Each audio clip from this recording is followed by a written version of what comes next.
आपने वाड़ा खेड़ा का जंगल का नाम तो सुना होगा। नहीं सुना होगा तो आज हम आपको बता देते हैं। ये राजस्थान का दूसरा सबसे बड़ा समतल जमीन पर बना हुआ ग्रासपीड है। सिरोही को लोग ऐसे ही पर्यावरण के लिए अनुकूल नहीं बताते। कमाल का जंगल है। आज कई विषयों पर चर्चा हो सकती है। एक विषय ये है कि इतना विशाल जंगल सरकारी आंकड़ों में, सरकारी रिकॉर्ड में ये 35,000 से लेकर मैंने सुना है 44,000 हेक्टेयर का है या जितना भी है, लेकिन हजारों हजारों हजारों हेक्टेयर क्षेत्र में फैला हुआ ये वाड़ा खेड़ा का जंगल है। आज इसके कई पहलुओं पर आज हम आपको बताएंगे। सामने सिरनवा की पहाड़ियां हैं, बहुत खूबसूरत हैं। इनमें बरसने वाला पानी, आप ध्यान से सुने, इनमें बरसने वाला पानी इसी जंगल से गुजरते हुए आगे जाता है और आगे कई बांधों को भरता है। वन विभाग के अधीन है ये जंगल। वन विभाग इसकी देखरेख करता है और सिरोही की खुशकिस्मती है कि पर्यावरण यहाँ का इस तरह के जंगलों के कारण सुरक्षित है। यहाँ दूसरा पक्ष यह है कि यहाँ बहुत अनगिनत वन्य जीव हैं, वन्य प्राणी हैं। तो ये भी सिरोही की या इस वाड़ा खेड़ा की खास बात है। इसमें कई नाड़ियाँ हैं जिसमें पानी भरता है और वो कुछ महीने चलती है। एक नाड़ी जो सबसे बड़ी नाड़ी, या एक वो नाड़ी जिसमें आज भी हम पानी देख रहे हैं, ये इस पानी को पीकर इस जंगल के जीव, जंगल के जिसमें अनंत जीव हैं, अनगिनत जीव हैं, और ये जीव यहाँ की शान है, यहाँ की शोभा है। ये इस नाड़ी के पानी पर आश्रित हैं, या फिर ये आसपास के गांव, यहाँ करीब 14 गांव लगते हैं, कई दूर दूर तक फैला हुआ ये जंगल यहाँ इस पानी के ऊपर आश्रित है। आज हमारे साथ में पीपुल फॉर एनिमल भी साथ में है, क्योंकि वो उसके माध्यम से यहाँ पानी डाला जाता है। पानी यहाँ कई नालियों को भरा जाता है ताकि जंगली जानवर जिंदा रह सकें। आज यहाँ 2-3 बातें कही जा सकती है। एक ये कही जा सकती है, काश ये जंगल अंग्रेजी बबूल का जंगल नहीं होकर बरगद का जंगल हुआ होता, नीम पीपल का जंगल हुआ होता, तो ये संसार का सबसे खूबसूरत जंगल होता। ये सच मानिए आप। लेकिन विडंबना है, आलस्य है हमारा, या हमारी किंग कर्तव्य विमूढ़ की स्थिति है। हम सोच ही नहीं पा रहे कि हमको क्या करना चाहिए। सरकार नहीं सोच पा रही कि क्या करना चाहिए, प्रशासन नहीं सोच पा रहा क्या करना चाहिए, हमारे ऊर्जावान जनप्रतिनिधि भी शायद इस विषय में नहीं सोच पा रहे। अगर इस अंग्रेजी बबूल के जंगल को धीरे धीरे कन्वर्ट करके इसमें देसी पौधे लगा दिए जाएं, तो यहाँ भरपूर घास हो सकती है। यहाँ की नाड़ियों को गहरा कर दिया जाए। आप देखिए, एक प्यारा सा जीव, जंगली जीव, अपनी प्यास बुझाने के लिए एकमात्र जल स्रोत में पहुंचा है। अब सोचिए, अगर ये पानी नहीं होता तो 2 ही बातें होती। या तो ये जीव इधर उधर जाता कुओं पे आसपास, चूंकि बहुत बड़ा क्षेत्र है साहब, बहुत बड़ा क्षेत्र है, तो इसको जाने आने में पसीने आ जाते, परेशान हो जाता। तो ये एक यहाँ डेयरी वाले मामा जी का स्थान, मैं वो स्थान भी बताऊंगा। यहाँ पर वन विभाग एक प्रयास करता है। इस प्रयास को हम नमन करते हैं, साधुवाद करते हैं।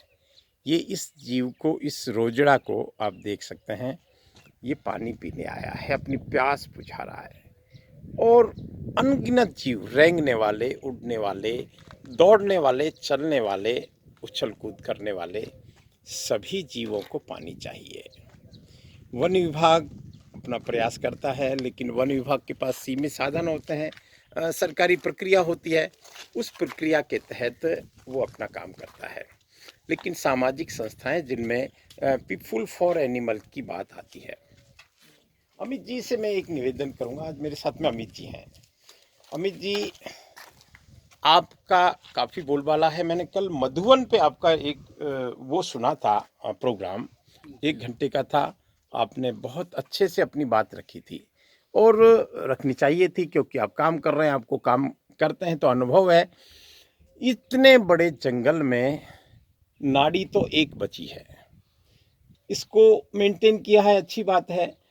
मुझे लगता है कि यहाँ और क्या होना चाहिए, या आप क्या कर रहे हैं, या कोई क्या कर रहा है, ये किस तरह से, क्योंकि यहाँ हजारों हजारों हजारों जंगली जीव हैं। मेरे सामने एक वो देखिए, वो रोजड़े ने पानी पिया और चल पड़ा अपने, क्योंकि इसको खाने को कुछ मिले ना मिले, लेकिन पानी तो मिलना चाहिए साहब। जी अमित जी। पहले तो इस जंगल की दुर्दशा को देखनी चाहिए, क्योंकि ये जंगल कोई उत्थान के लिए किसी ने कदम नहीं उठाया। ओहो न हो। तो राज्य सरकार ने उठाया, न केंद्र सरकार ने उठाया, अरे रे रे रे न रे रे रे यहाँ के रे फार्म रे। हाउस ने उठाया। और जब 14 मार्च से अ, 1 जून तक यहाँ विचरण करने वाले जितने भी जंगली जानवर है, जी जिसमें मोर भी है, नीलगाय भी है, बारहसिंगा भी है, खरगोश भी है, जी जी जी जी इनके लिए पानी का बहुत ही बड़ा प्रॉब्लम आती है। जी। तो पानी पहुंचाने के लिए किसी के आंखें खुली नहीं। अरे राम हमने राम। प्रयास किया कि अलग अलग पार्ट बनाए, और अलग अलग पार्ट में अलग अलग भामाशाओं द्वारा टैंकरों के माध्यम से जंगली जानवर के लिए पेयजल के स्रोत उपलब्ध करवाएं, वहाँ पानी की कुंडी लगाए, वहाँ परिंदे लगाए। तो हमारे प्रयास से काफ़ी लोग लेकिन जुड़े। एक अकेला थक जाएगा, ये जी। स्थिति, ये गाना है जरूर, लेकिन एक अकेला को हम नहीं थकने दें साहब, ये जरूरी है।